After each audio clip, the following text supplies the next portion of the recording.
এখনো শেষ দফা যে নির্বাচন সেই নির্বাচন বাকি রয়েছে শনিবার। তবে তার আগে নিজেদের মতো করে নিজেদের ঢঙে প্রচার চালাচ্ছেন সব প্রার্থীরা। গতকাল আমরা দুই হেভিওয়েটের প্রচারেও দেখলাম বাকযুদ্ধ, একে অপরকে নিশানা করতে। এবার বারাসাত লোকসভা কেন্দ্রের আরও একবার প্রার্থী হয়েছেন কাকলি ঘোষ দস্তিদার এবং তার প্রচারে মন্দাকিনী, এক সময়ের জনপ্রিয় নায়িকা মন্দাকিনী বারাসাত লোকসভা কেন্দ্রের তৃণমূল কংগ্রেস প্রার্থী কাকলি ঘোষ দস্তিদারের সমর্থনে প্রচারে এলেন ৮০-র দশকের নামজাদা অভিনেত্রী মন্দাকিনী।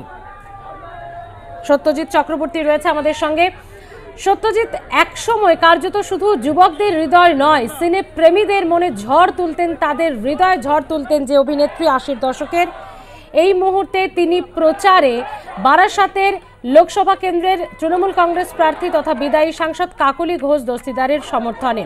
কতটা উন্মাদনা উচ্ছ্বাস ছিল?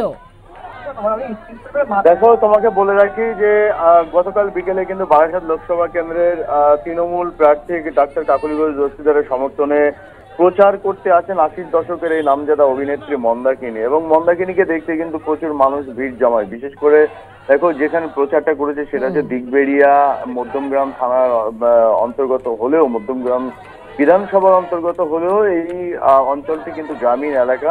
তো স্বাভাবিকভাবে বহু মানুষ, নারী পুরুষ সব বয়সের প্রত্যেকেই কিন্তু আসেন দেখতে মন্দাকিনীকে দেখার জন্য। তো এবং রাস্তার দুপাশে তারা কিন্তু দাঁড়িয়ে থাকেন এবং দেখেন মন্দাকিনী আসেন, প্রচার করেন হাত নেড়ে। এরপর এ সময় কিন্তু সঙ্গে ছিলেন কাকলি ঘোষ দস্তিদার যিনি প্রার্থী এবং পাশাপাশি রাজ্যের শিক্ষামন্ত্রী ব্রাত্য বসু। তো মন্দাকিনী ছিল কিন্তু মূল আকর্ষণ এবং মন্দাকিনী বলেন যে ভোট যেন কাকলি ঘোষ দস্তিদারকে দেওয়া হয়। পাশাপাশি বেশ কিছু প্রশ্ন করা হয় রাজ্যের প্রকল্প নিয়ে।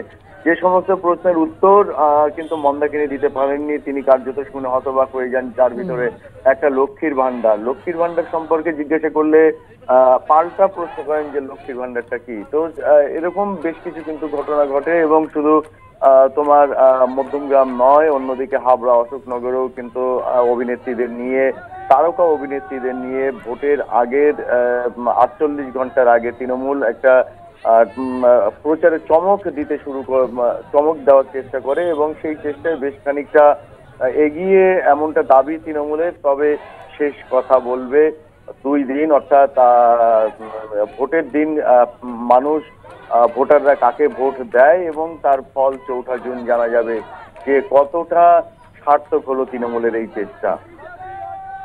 ধন্যবাদ সত্যজিৎ।